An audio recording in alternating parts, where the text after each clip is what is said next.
And of course, right as it starts, my daughter comes in. So I gotta tell her I'm on a call. Because Dad is at work. So welcome to the Monster Maverick Show. I'm Neil McSpadden, your host, your guide to the stars. And this is the show all about Splinterlands, gaming in general, blockchain gaming. Sometimes we talk a little D-City. We did that last week with Gerber's update. We got a bunch of people in the house. I'm going to drop a link real quick in the Splinterlands Discord, letting people know that we are live. And yeah, so it's been an exciting week. We got a bunch of people here. It's amazing what happens when I do a little promo. We got a Dow's, Fox. Is it Fox Kit? Fox Coit? I don't know. Fox On. We got two Foxes. Gerber, who's an integral part of something we're going to be talking about a little bit later. We got Qua, Lax, Paco, Rondon, Revised Sociology, Roland Thomas, and El Gecko. And so, like I said, there's all kinds of stuff going on this week. You thought I got a new fan? What kind of new fan? Like a oscillating fan or what? Before we get into too much stuff, you guys should check out this video. There's no audio to it. Just Fox. Fox on, Fox off. So apparently the alt season has begun because the moving average convergence divergence, otherwise known as the MACD, turned positive on the weekly chart. So that is exciting stuff. And that actually matters. Welcome people who are coming in. We got Clove, got Corner Nurse. So Clove is my guild leader, and she makes sure that we we all keep on track with our quests and guild dues and whatnot. I didn't get a new computer fan. I have a little desktop fan that I plug into my USB port when I need one. Alt season is important. So alt season is when the value or the price of altcoins, like like Hive, let's say, or like Ethereum or XRP or whatever else, is going up. So what happened in the last time was that Bitcoin was doing its thing. It was pumping up in price, and about 3 to 4 weeks after that, the altcoins followed that same trajectory. And that's actually relevant here because, even though Splinterlands cards and assets are priced in US dollars, they trade in crypto, at least for the most part. So, if you're sitting on 10 Hive and that buys you a lot more cards now, you might be interested in spending that because you have however many Hive already. So, the relative value in your mind is lower, so you feel richer. So, when the alt season's really here, whenever things are really pumping, you're going to be able to make a ton of money on the out-of-print Splinterlands cards. So the alphas, the betas, the promos. The in-print ones, like the Untamed, not sure, because you can always buy those for $2. But it's going to bring a lot more crypto millionaires into the ecosystem. So that'll grow users and also the relative wealth will mean they're spending more and all that good stuff. So that's a hopeful sign. And we got a few more people joining in here. Welcome. So for you guys who are just listening on Discord, we do have a web stream.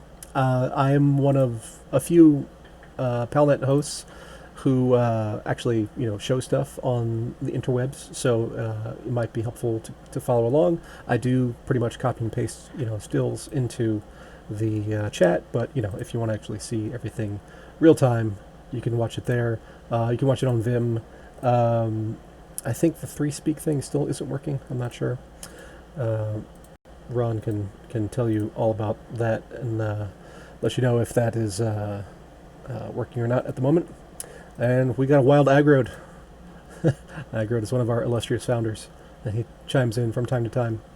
So yeah, that's all the introductory stuff, basically. A lot of stuff happened this week, so I'm kind of open as to where you guys want to go first. But so we got AMA stuff to talk about. We got new Summoner. We got Peak Monsters developments. We got Ubisoft. Oh, it is working. Nice. And then we have the Herons announcement. So before we get, I mean, you guys can vote on whichever stuff you want to talk about first. But first things first, I do want to give a quick status update because, well, let's transition the screen. So now, if you're watching on the web stream, whichever one it is, you can see my browser here, and you can see that we're pretty close to the next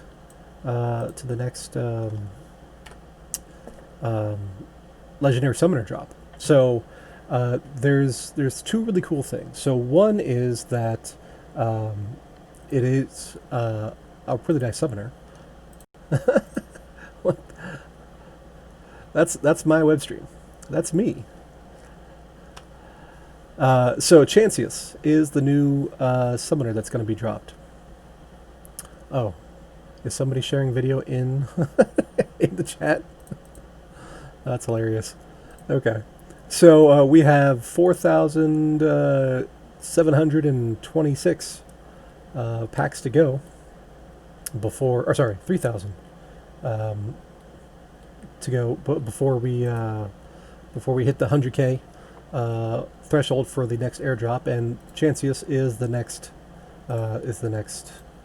summoner. So he is a on the life team. He has repair, he has triage, and he has resurrect. So that's going to be a powerhouse. Obviously, this is the third legendary summoner. It's the third one that's also been 7 mana. So I'm guessing that's a theme that's going to be continued. And I mean, having repair is phenomenal. Because so repair is kind of like a free heal almost. And then having the resurrect and the triage, healing your backline is going to be. I mean, it's very in theme with the life team, which I like. And then,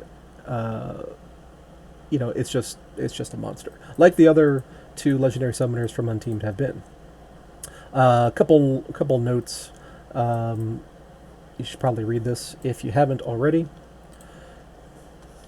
So just a little bit on the mechanics of how his abilities are going to work. But the cool new thing, this is different than it has been in the past, is that if so every ticket, or every Untamed pack you've bought is a ticket to getting a Chancius. And, it follows the normal legendary drop probabilities. However, they added this little caveat here. Additionally, in response to some player feedback, any account that has purchased at least 400 packs eligible for the airdrop will be guaranteed to receive at least one Chancius the Great card. So, can I turn off his video? There we go. How about that? Does that work?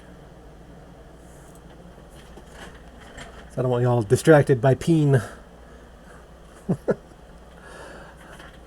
Anyway, no, I turned it off, Fox. So, the 400 packs guaranteeing you one is pretty cool. It does not seem to say that 400 is multiples of 400 will get you one. So if you really wanted to arb it, you would buy 400 on one account, 400 on another account, 400 on a third account. But there's not that many of those left, so time is fairly running out. But yeah, so I expect the 100K to run out by the end of the week, basically. So come one, come all. Another thing that is running out, not as quickly, is Orbs. So Orbs are 13,000 left. They're coming out in rewards, and we can actually see in Rafalski's stuff that we're running around 262 a day. So 13,000. That's a little while, but it's not forever. So before you know it, they're going to be gone. And when they're gone, people are going to be wanting those cards. So, yeah, Jask has the link there. Ron has the link. You can watch on 3Speak. You can watch on Vim. That's why I always stick taped on my camera. That's a good practice. People talk about, having covers over their cameras, but the real privacy concerns are your microphone, not so much the camera. But just keep that in mind. All right, so what am I looking at? No, I'm looking at the wrong thing. Let's look at the market promos. Why are Orbs 2300? That's probably a guild discount, yeah.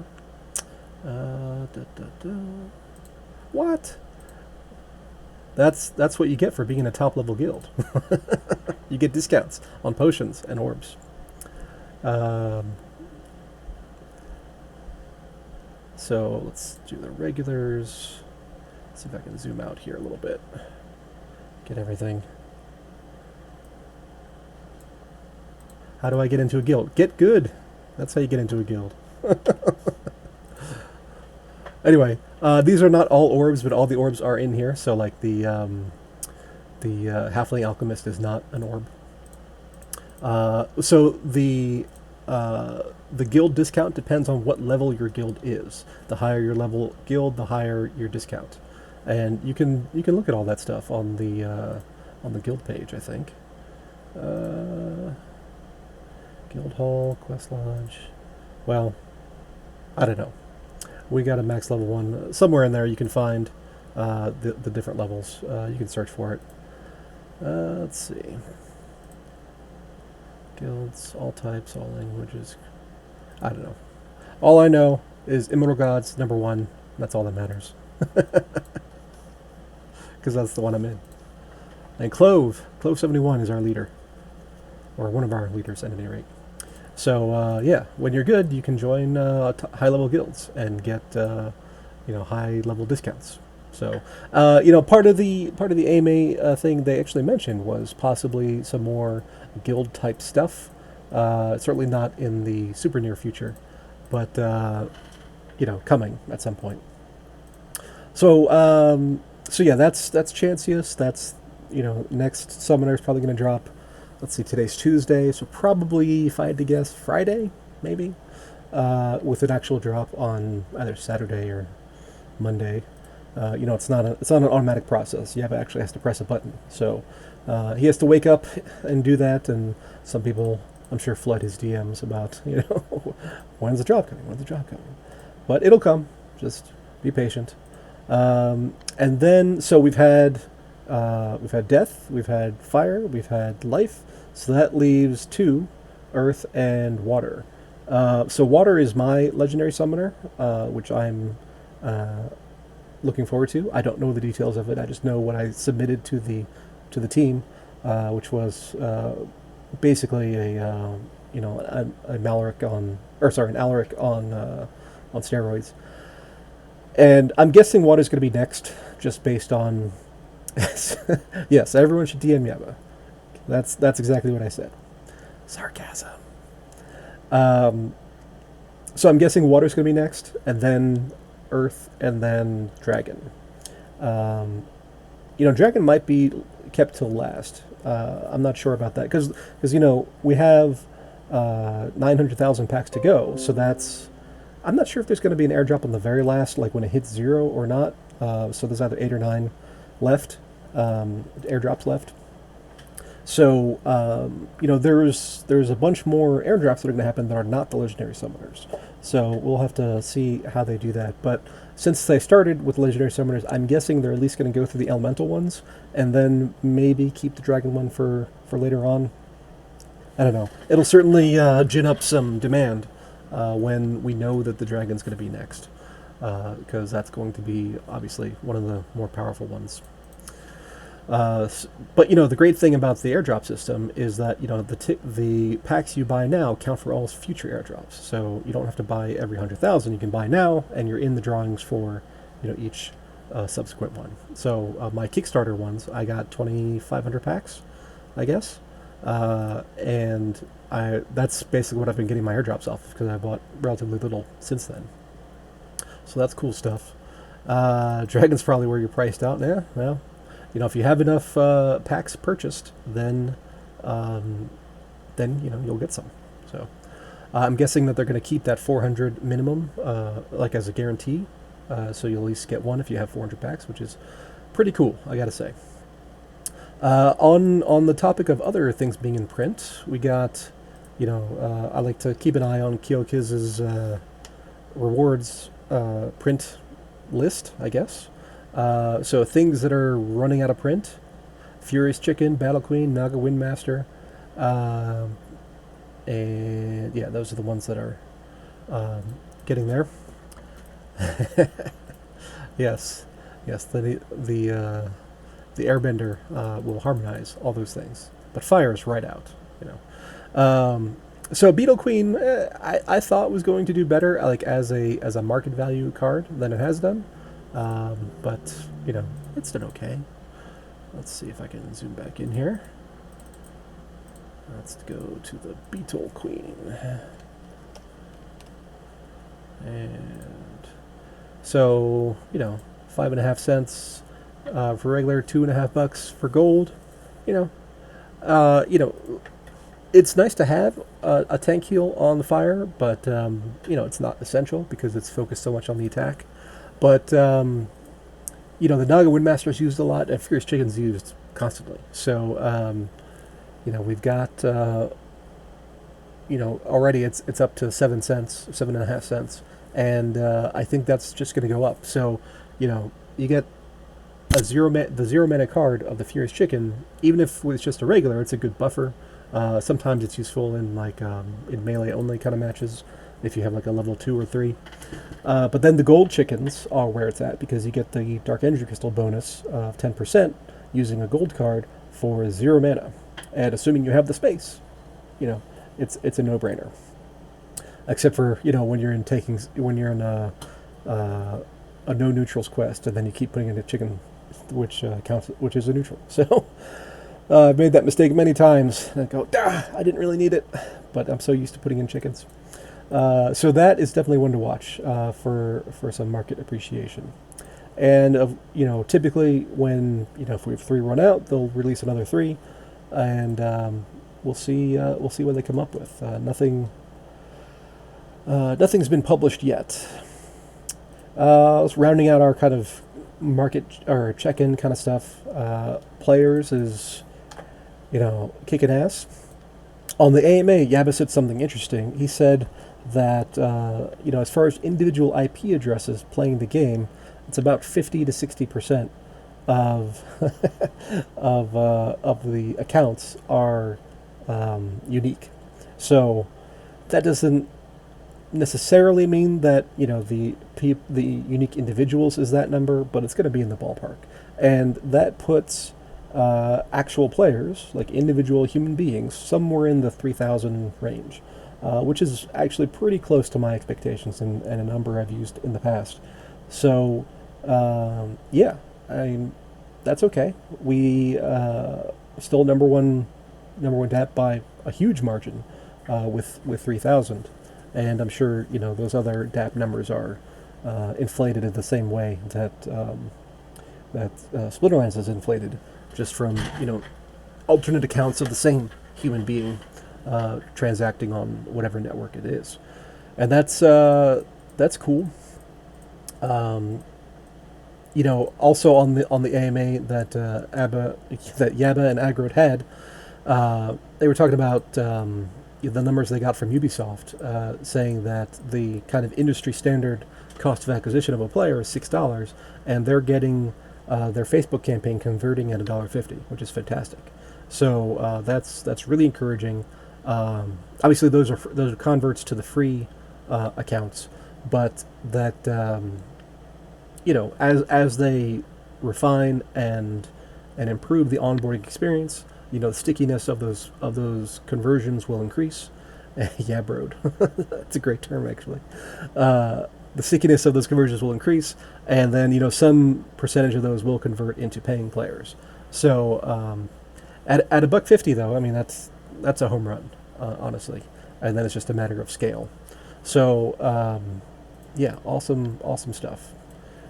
Um, I guess since I'm talking about AMA stuff, I'll add my other notes that I took while they were talking. The main thing was the development map was basically um, the deck floors for the different leagues, which is their implementation of saying you need to hold a certain portfolio value of cards in your account in order to progress to uh, you know a certain league, and obviously those floors will vary with league, and that will do a lot to um, well, it's gonna limit rewards for accounts that are just playing with the very low level cards, which is a good thing. We don't want to inflate rewards to the point where they're losing all value.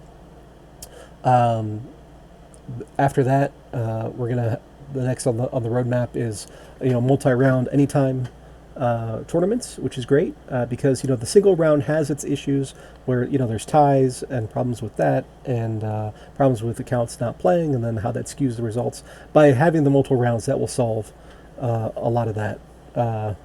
Hey Steve, I am recording, so don't worry too much about it. I guess you won't hear this until you actually play the recording.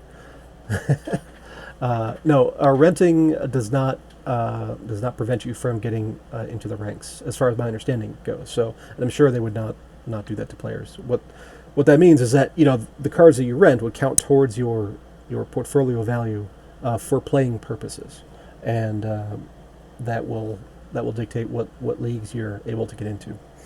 And then after the anytime tournaments have the multiple rounds, next on the map is Guild Wars, which will be fun.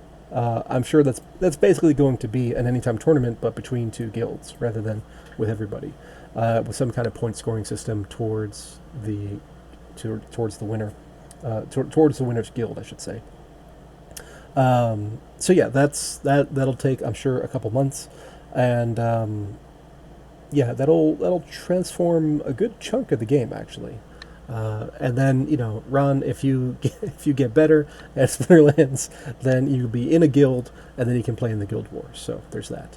But stuff aggroed has said in the past is that Guild Wars is basically an alternative skin on the boss battles and P versus E, or player versus environment stuff.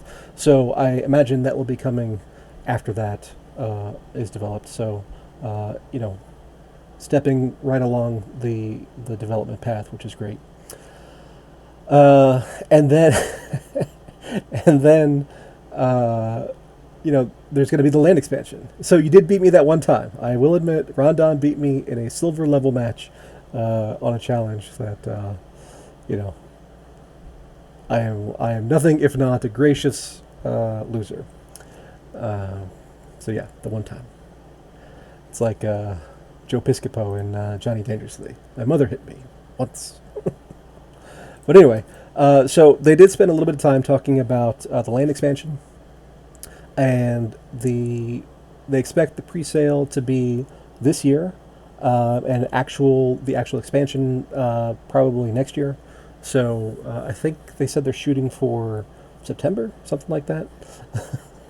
But there was some cool stuff. So basically, you buy a plot of land, you have buildings on it, you improve it, and that creates items and spells, and then you can use those items and spells, in your battles for various effects. So it's going to add a second layer of the play. So that's going to be pretty fun and add complexity and add richness to the game. So that's all cool. And they're saying, each plot of land is going to be, they're targeting like the $5, zone of cost. Then, of course, you're going to need buildings, you're going to need monsters or summoners to work those buildings, and, that cost will obviously vary. They did release a little bit of artwork, which looked pretty nice, honestly. So there's one, and this is the other. Got like a forest kind of thing and a lake sort of thing, which I assume will be there'll be some sort of interface where you can see that and then see your building on it. what I don't know is if the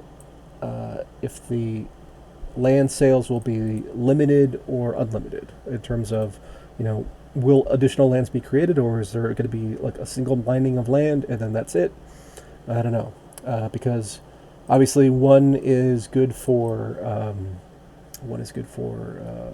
price appreciation of plots of land, and the other is good for new players having more access to buy their own lands. So I don't know which way it's going to go. If they're going to try to balance the two, but it should be interesting. So $5 is actually a lot less than I thought it was going to be. I was thinking like 100, but five is nice and accessible, and we'll see what the specs are in terms of how much each individual player is worth buying into lands. And then on top of that, the other note I got from the AMA was they're going to be working on an inventory management system with skins and titles and custom avatars and things. So that'll be cool.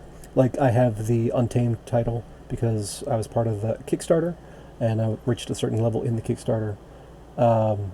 So, whether there will be other titles in the future, I think there will be. And they said in the Kickstarter that the plan was for them to be tradable, which is cool. And if they have different effects in the future, that would be neat. But for right now, they're just bragging points. And I like being one of the few that have Numix Bed and the Untamed as a title. Will the lands be splintered? I don't know. I assume so, that they will have kind of. So if you look in the book, there's the map, and there's the different continents for the different splinters, and I imagine they will mirror that in the lands expansion.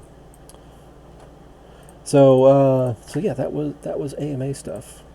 Let's see what else we got. We got the Ubisoft announcement, how they are part of the Entrepreneurs Lab. Is Carrie here? Oops, just knocking stuff over here. And yeah, those graphics do seem pretty earthy, and I think that is the way it's kind of probably Earth related. But there was an article on Ubisoft and how the new members of the Entrepreneurs Lab, and of course Splinterlands is one of them. Nice little blurb here on the site. We got Splinterlands is a next-generation collectible trading card game. By building the game on blockchain technology, the developers create the ability for players to play anytime, trade anytime, and earn every win. Over 20 million games have been played. Over $100,000 has been awarded to players through tournaments. Thousands of accounts battle every single day, and over $1 million US dollars worth of cards have been traded back and forth between players since Splinterlands launched less than 2 years ago. Secrets.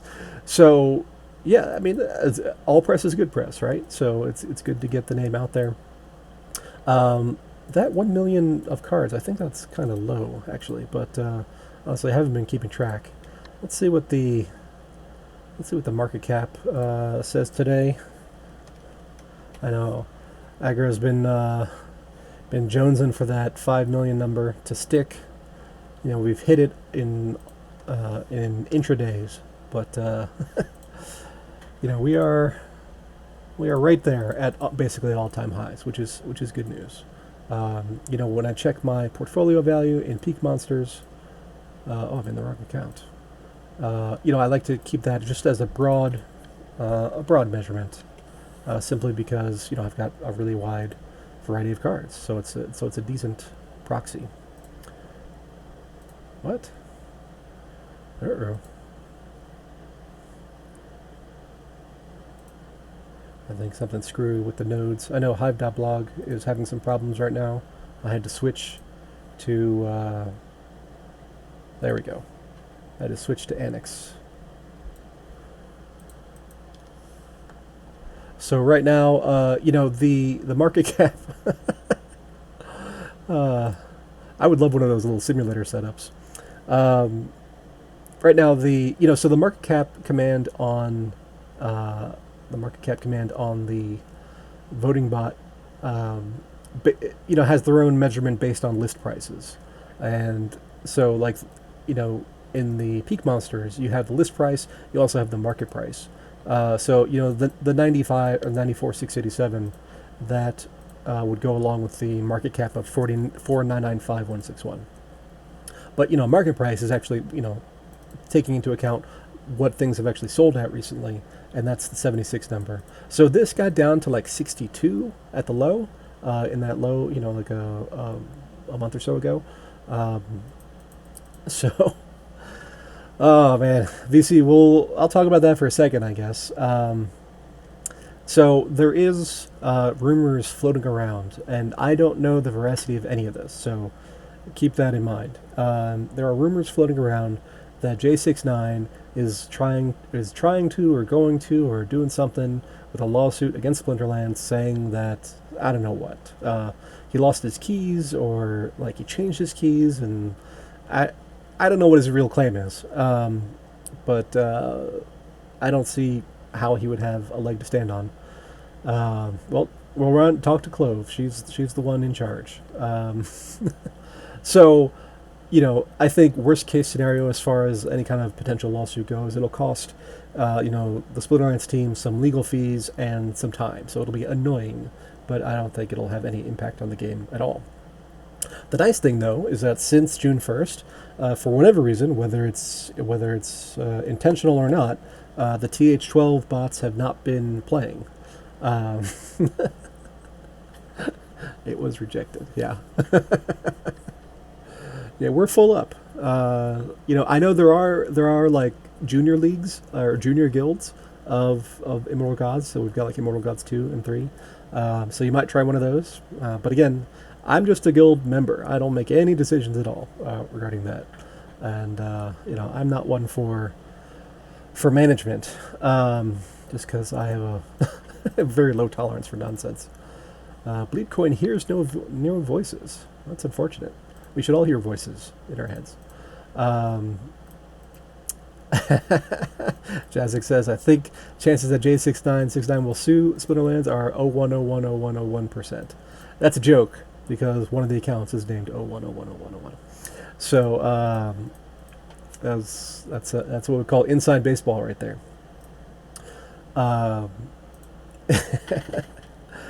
Yeah, so I'm not concerned about any potential chicanery from J69. It's just it'll be an annoyance for the team, but that's about it. Speaking of my low tolerance for management, so I guess my big announcement is that so I started Deck 101, which is a replacement for Ottermaker, in that you can send cards to it. Instead of burning, you get a 1% bonus if you do that, compared to just burning them for dark energy crystals. We just had a promotion going for the past week, where you got instead of 1% bonus, you got a 4% bonus. That's now over. So now we're just back down to 1%. I am thinking about doing a promotion where somebody will win a gold foil card of some sort, but haven't made any decisions about that. So the other part of Ottermaker was the Herons Unlimited system, and that was where there was an account, and an account that owned cards could delegate to the account, and somebody else could come in and play that account, and then they would split the rewards. So what ended up happening was that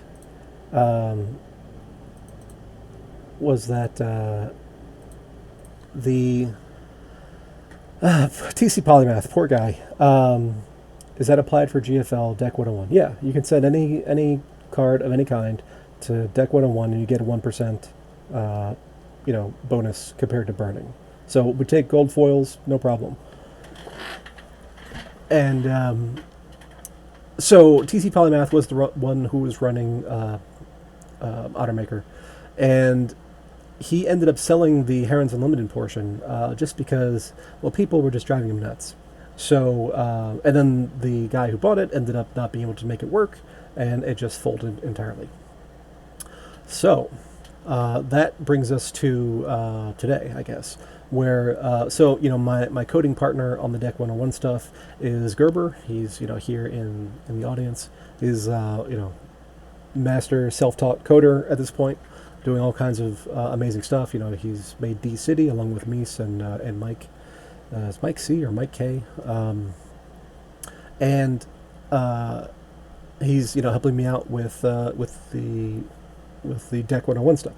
So what I decided was that I'm going to recreate what was the Herons Unlimited system with some important changes. So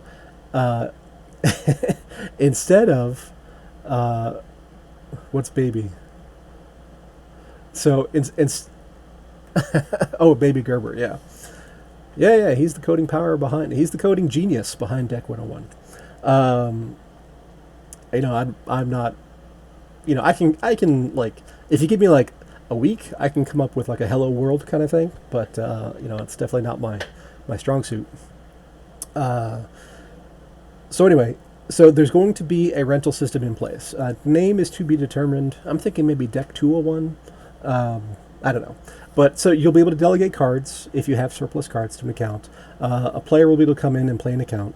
And here's the difference. So there's going to be no flexibility at all and no back and forth at all between all the different parties. So, I'm basically not going to let you break me like people were annoying to TC Polymath.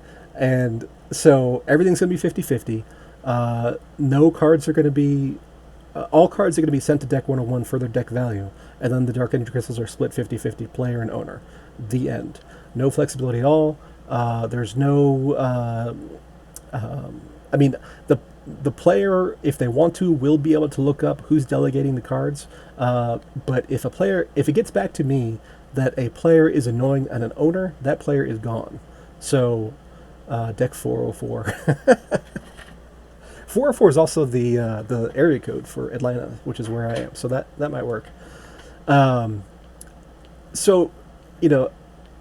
So essentially there's going to be no interpersonal nonsense between the different parties.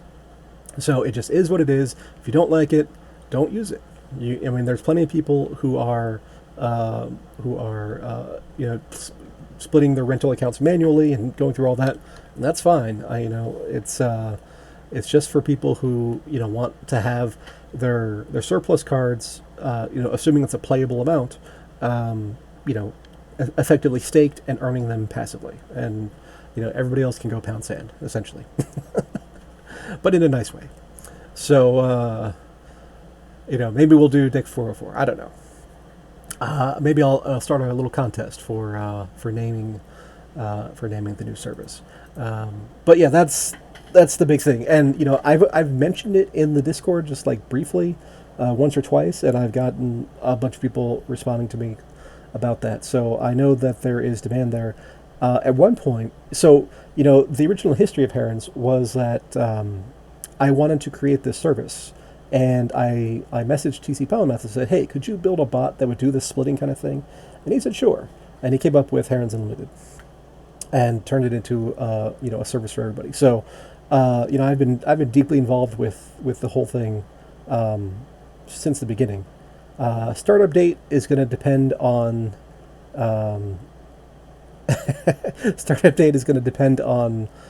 when the code is ready, so I don't have a number or a date exactly, but I'd say within a couple weeks. So my original goal with Herons Unlimited was that there was no free play option. So the purpose was for new players to come in and be able to play a higher level account without having to drop $500 or $1,000 or whatever. So that ended up not happening. And now there is a free-to-play option. So basically, it's open to, whoever wants to play it. But I am going to demand that any players are actually humans playing. So I'm not going to let somebody just run a bot network on my stuff, just because I could run a low-level bot myself. It's not a challenge. So there's going to be some sort of proof of life kind of component to it. So obviously that only applies to players, does not apply to owners. The owners are just delegating cards and that's it, and then earning a deck stream, and then be able to because I'll be delegating my own cards to the system, I will be able to get back onto my rewards, my the reports I was doing previously about how how much how much dark energy crystals each deck was earning, and then how that averaged out. So that'll be a fun little thing to add. And Jessica, yeah, so deck 101 paid 104%. Will the new account be deck 104 and pay 101%? Sort of, but the 104 thing was a promotion, which is now over. So if you didn't get it, you didn't get it. You missed your shot. I made plenty of posts about it, but that promotion is now over. And let's see what else. But that's my big announcement, I guess, that there will be a replacement. Maybe it's going to be 404. I don't know. Dallas had a fun post. Dallas is in the audience here. He sent this to me like during my show last week, and I didn't see it and didn't have a chance to post it. But basically, it's talking about the transactions on the Splinterlands effect on Hive of transactions, and it's kind of ridiculous. We all know that Splinterlands. Well, I mean, yes, it does produce a fair number of transactions anyways. So, like, a single person playing a single quest during a day, that could be, 100 transactions, JSON posts. Could be more, could be less, depending on, how well that quest is going for you. But it's just a crazy, quantum difference between I don't know what is wrong with Bleep Coin. The vibrations are not translating to sound. Yeah, you gotta check your ears, man, or stay off the drugs or whatever. So basically, Splinterlands is having a huge effect on the network usage of Hive, which doesn't surprise anybody. But they're just a worrying noise. 95,000 games played, according to aggroed, for the ending of the season, which ended yesterday. So yeah, I mean, there's more and more players joining all the time, and they're playing more and more games, and they're doing more and more stuff, more votes, more trades, more listings, more everything. So that is just, it's huge, and Splinterlands is, I'm not going to say the only thing that gives high value, but it's a good chunk of what gives high value. And the same was true for Steam previously. So now that it's left Steam, there's a bunch of people who have published transactions charts, and I thought Dallas had one in here, but maybe not. Basically, you had the Steam transactions and the Hive transactions, and then they just flipped as soon as Splinterlands migrated. So it was all just Splinterlands, basically. And now there's very little activity on Steam, and there's the people who are posting and trying to milk votes and rewards and stuff, but there's not a whole lot of genuine interaction. So it's I think on its downward spiral at this point. Which doesn't mean that the price of the coin can't go crazy, because it can. One has nothing to do with the other. But as far as actually using a blogging platform / social-ish kind of network, I think that's pretty well done. But maybe they'll save it. I don't know. I just don't see any indications of that just yet. So this was just an announcement about the deck floors for the leagues, saying that it's coming, which we already touched on. I fully expect there to be a few kinks in the system, and they'll just iterate a little bit about exact specifics, so that it's not gamed too badly. Because the most obvious thing that I see is that in the season now, Banny rating is good.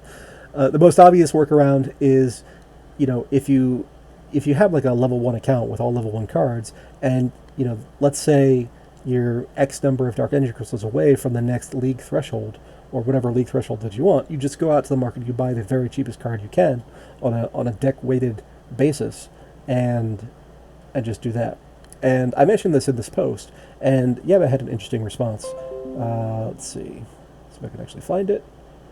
You'd think I'd have this I'd have this prepped up, but yeah. So my main concern is a player gaming the system by stacking large numbers of cheap cards, say rusty androids. And Yabba says, I don't think this will be an issue. For one thing, it could provide a use and demand for those cheap cards, but you'll be matched against opponents with similar collection scores. So if they have a more diverse set of cards, then you'll probably just lose. So ideally, it will be better to take whatever you might have spent on a bunch of rusty androids and get a bunch of more useful cards that will actually help you win in battles. The overall goal here is really to incentivize growing your collection in the intended way versus creating multiple accounts or stacking cheap cards. It may take a few iterations to get there, but we'll keep working towards it. So the note that you're going to be matched against people with similar collection scores is interesting because that's a new development.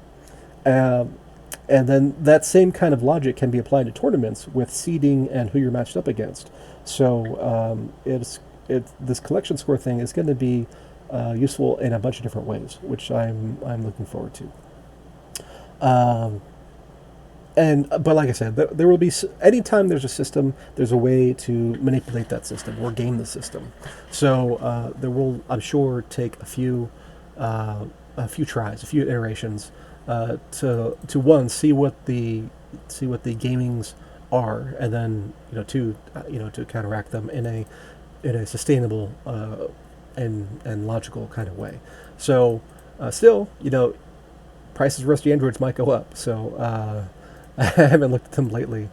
Let's see what the very cheapest card on the market is right now. We got the barking spiders, and the wave runner, warrior of peace, and the flame monkey are those cheapest cards right now. So those are your targets basically. So it might be worth stacking some of those cheap cards in anticipation of that. Let's see what else.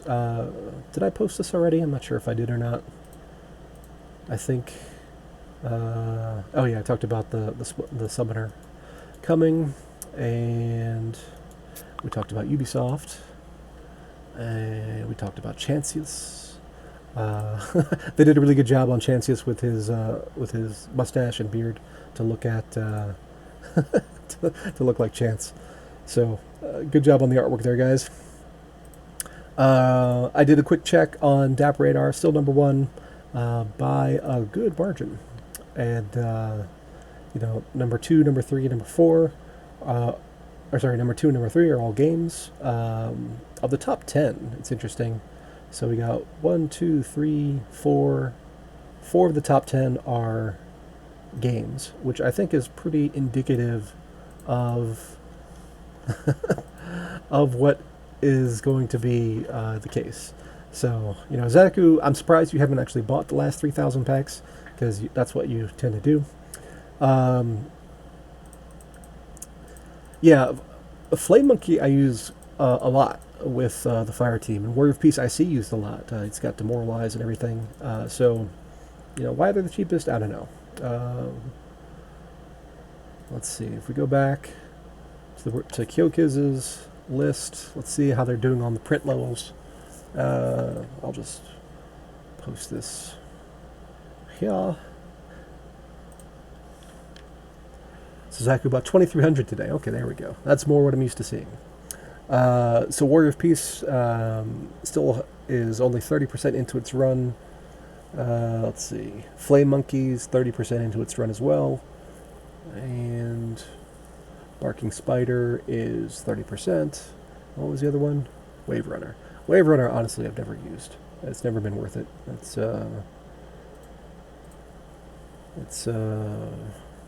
the 5 mana. It's just very, very rarely does it have a good slot for me. What is your site URL? I want to delegate the cards. Nothing is ready yet. It's just me talking about it kind of thing. So I will let you know when it's ready. So anyway, Wave Runner also 30%. So those are all along the newer end of the rewards cards. So I guess people are not valuing them like they might. As they come closer to being out of print, I expect those prices to go up. And then combined with the the deck floors for the leagues, whatever is cheapest at that time is going to have that marginal bid on it, to support the price. So that's something to keep in mind. And let's see. Oh, the other thing I wanted to talk about, and this is important for you card sellers, was that Peak Monsters did a thing. Let me see if I can actually find it. So they changed their listing stuff, where you can actually pick your listing fee. So under normal circumstances, you can anything you list on the market, you're going to pay a 5% fee. It doesn't matter which market you're using, whether you're using Peak Monsters or Monster Market or the native Splinterlands website. But now you can actually sell your cards through Peak Monsters and set a 4% fee or a 4.5% fee. And this is interesting. So that I believe. Well, let me just. Here's the actual link. What's Carrie Ellen posting here? Top summoners.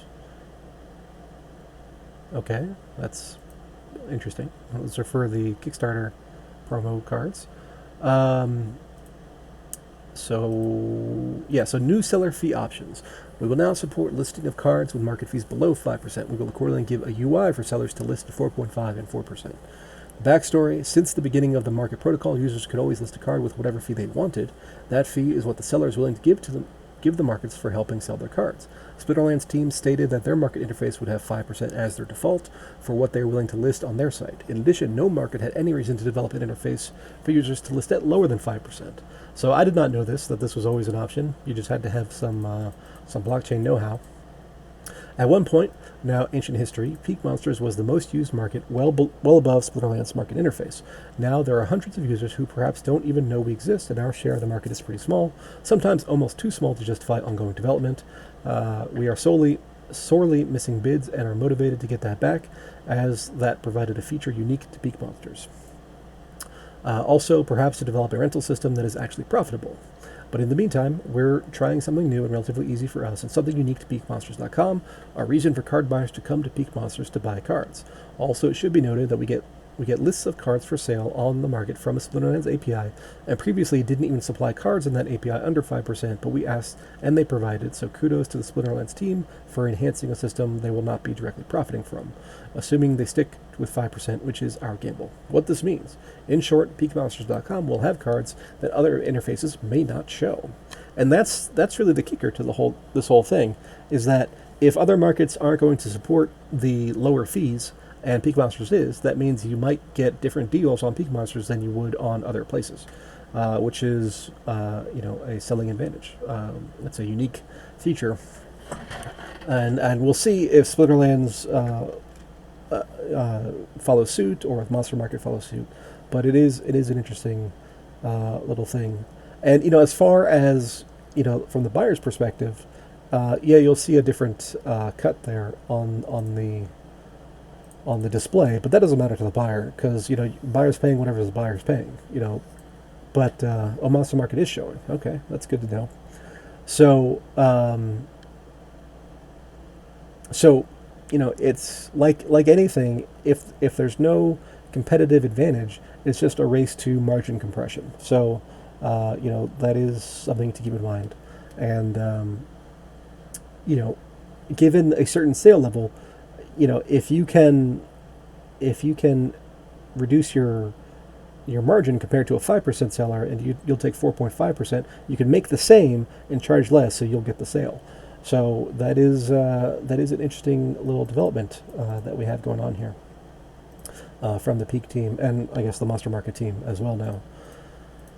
And Ashby says, so you can buy them for one fee, then relist elsewhere else to make the extra 1%, or do you have it backwards? Yeah, that would be backwards. So,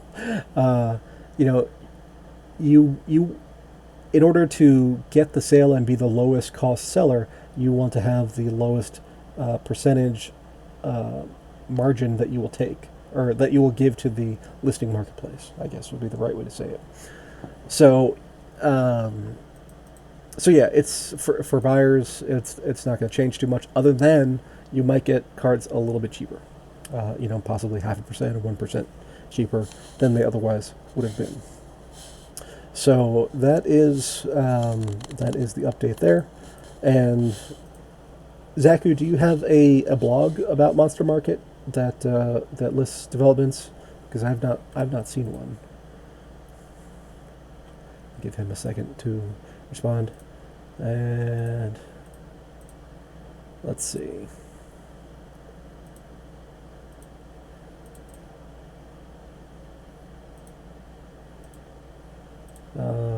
Angelica is posting something. I don't know what that has to do with our chat here. Oh, I do want to let you guys know that normally after my show comes Scaredy Cat's investor show. He's off doing some real estate stuff right now, so there is not going to be a show following this one. So for those of you who normally stick around, just keep that in mind. Scaredy is busy. And, got to sell those houses. Oh, here we go. Card arbitrage could be a thing. Card arbitrage is certainly a thing, but I don't think you're going to be able to manage anything on the seller fees. So yeah, Zach, you don't have anything here about other fee listings. Last post is Monster Market is moving to Hive, which okay. Got to keep the people updated. And we have about 2.5 minutes left. I do want to check out the price of deck. It's been kind of interesting the last couple days. Hive Engine and Brave, or at least my Brave, just do not get along very well. Let's try refreshing. There we go. Okay, and it came back a little bit. So we're down to 69 cents per thousand, which is fairly low. Oh, I almost forgot. I could do Deck USD, both. This is Gerbot's. Is that command right? Oh, there we go. So when you use both, you can look at both the split steam engine price and the Hive engine price, which is pretty handy. Looks like looks like steam engine might be a little bit lower right now. There are periodically arbitrage opportunities there in Dark Energy Crystals, and the great thing about that is that you can move Dark Energy Crystals from Hive engine to game to steam engine, or the other way, without any fees. So you can do a pretty good job of minimizing your arbitrage expense. But yeah, 69 cents per thousand, pretty low. The with the lands coming up, pre-sale are expecting in 3 months, something like that. If you want to start building your stack of deck now would be a good time, since the price is pretty low. It might get lower. We can see that the all-time low there is like 35 cents or so, but that is something to keep in mind. But we're about out of time here.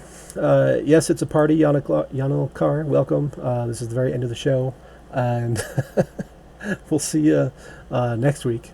Same bad time, same bad channel, all that jazz. And in the meantime, go out and buy some cards.